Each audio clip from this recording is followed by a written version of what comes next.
Baby potato fry எப்படி செய்யறதுன்னு பார்க்கலாம் வாங்க. இன்றைக்கி குட்டி உருளைக்கிழங்கு பொரியல் செய்ய போகிறோம். Baby potato fry.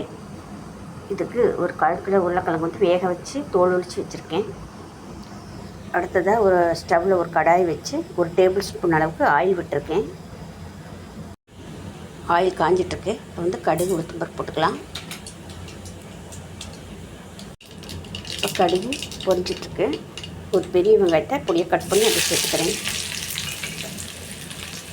கறிவேப்பிலை போட்டுக்கலாம்.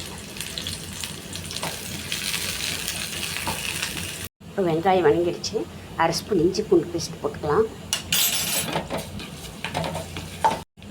1/4 ஸ்பூன் மஞ்சள்தூள் போட்டுக்கிறேன். 1 ஸ்பூன் மல்லித்தூள் போட்டுக்கிறேன். 1 ஸ்பூன் மிளகாத்தூள் போட்டுக்கிறேன். இதெல்லாம் வந்து எண்ணெயிலையும் நல்லா வணங்கட்டும், பச்சை வாசனை போகணும்.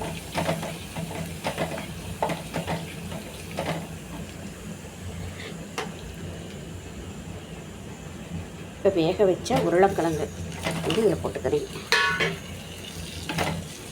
போட்டு மசாலா வந்து இதில் எல்லாம் நல்லா ஒட்டுற மாதிரி நல்லா ஃப்ரை பண்ணிக்கணும். கலரி விட்டுக்குங்க. தூள் உப்பு கொஞ்சம் லாஸ்ட்டாக போட்டுக்கலாம்.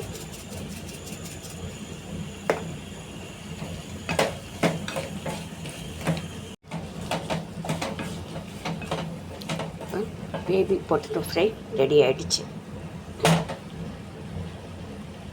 இதே மாதிரி நீங்களும் செஞ்சு பார்த்துட்டு எப்படி இருக்குன்னு கமெண்ட் பாக்ஸில் கமெண்ட் பண்ணுங்கள். நன்றி, வணக்கம்.